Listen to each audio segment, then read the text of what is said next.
Hi hello welcome to channel. இன்றைக்கி என்ன பார்க்க போகிறோன்னா ரத்த பொரியல் பார்க்க போகிறோம். நான் ஏற்கனவே ரத்தத்தை வேக வச்சுருக்கேன். அதான் இப்படி பிளாக் கலரில் இருக்குது. இப்போ பாத்திரத்தை அடுப்பில் வச்சுட்டு எண்ணெய் காஞ்சதுக்கப்புறம் இந்த பட்டை இந்த பூவெல்லாம் போட்டுக்கலாம். பட்டை கிராம்பு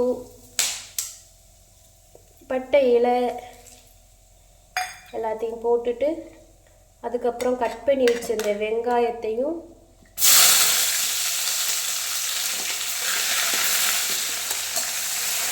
வெங்காயம் கருவேப்பிலை அது கூட மிக்ஸ் பண்ணி நல்லா வதக்கிக்கலாம்.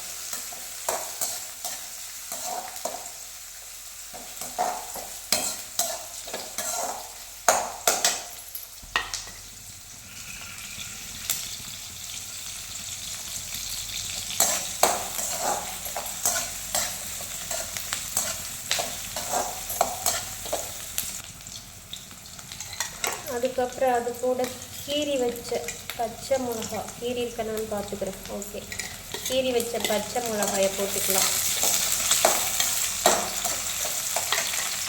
கேமரா வீடியோ தெரியுதா? இப்படி வச்சா நல்லா தெரியும்.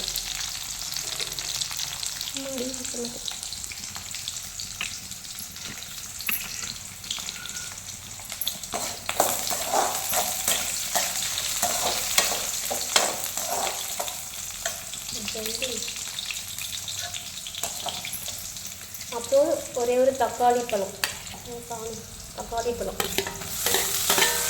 அதை போட்டு நல்லா வதக்கிக்கலாம்.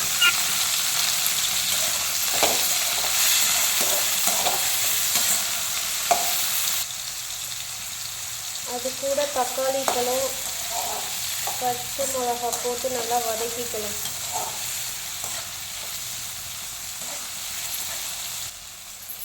அதுக்கப்புறம் சோம்பு லைட்டாக இடித்து வச்சுருக்கேன், அதையும் போட்டுக்கலாம்.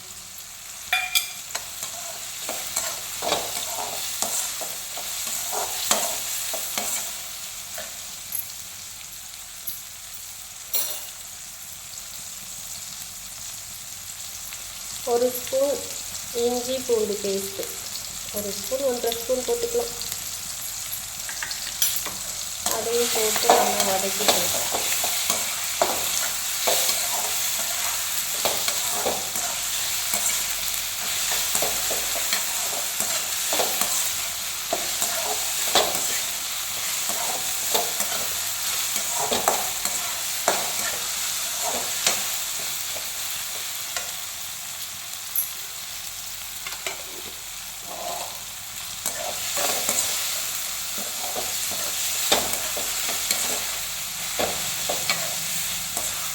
இஞ்சி பூண்டு பேஸ்ட்டோட ஸ்மெல்லு போகிற வரைக்கும் நல்லா வதக்கிட்டு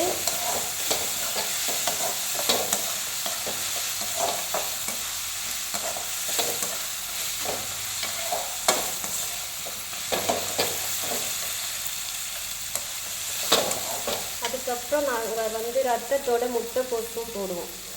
கோஸு கட் பண்ணி வச்சுருக்கேன், அதையும் அது கூட போட்டு கிளறிக்கலாம்.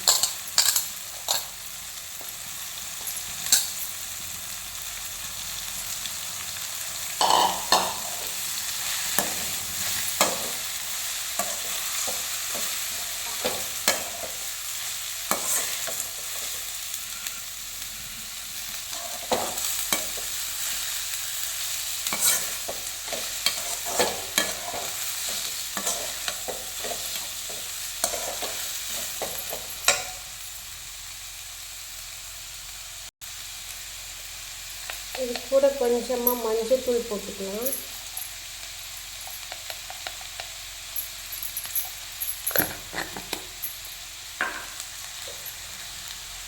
மஞ்சள்தூள் போட்டு கிளறி விட்டு கொஞ்ச நேரம் மூடி போட்டு வச்சுப்போம், அப்போ தான் சீக்கிரம் வேகும். வேக வச்சுருக்கிற ரத்தத்தை குட்டி குட்டியாக கட் பண்ணிக்கலாம். சின்ன சின்ன பீஸாக கட் பண்ணி வச்சுக்கலாம். இது எவ்வளோ பீஸாக கட் பண்ணாலும் நம்ம கிளறி விடும்போது உடஞ்சிடும். சின்ன சின்ன பீஸாக கட் பண்ணி வச்சுக்கிட்டேன். நான் இப்படி தான் கட் பண்ணி வச்சுப்பேன். ஏற்கனவே உங்கள் ரத்தத்தில் கொஞ்சமாக உப்பு போட்டு தான் வச்சுருப்பாங்க, அதனால நம்ம உப்பு பார்த்துக்கிட்டு போட்டுக்கலாம். நான் அந்த முட்டைக்கோஸுக்கு மட்டும் தேவையான உப்பு போட்டுக்கிறேன். ரொம்ப போட்டுறக்கூடாது, ரத்தத்தில் உப்பு இருக்கும். உப்பு போட்டு தான் கட் பண்ணி கொடுப்பாங்க. பச்சை மிளகாய் ஏற்கனவே போட்டனால நமக்கு தேவையில்லை. கலருக்கு வேணுன்னா கொஞ்சமாக மிளகாய்த்தூள், காஷ்மீர் மிளகாய்த்தூள், அது கொஞ்சம் கலருக்கு வேணால் போட்டுக்கலாம். முட்டைக்கோஸ் வெந்துருச்சு. வெந்ததுக்கப்புறம் கட் பண்ணி வச்சுருக்க அந்த ரத்தத்தை வந்து இதில் போட்டு சேர்த்துக்கலாம்.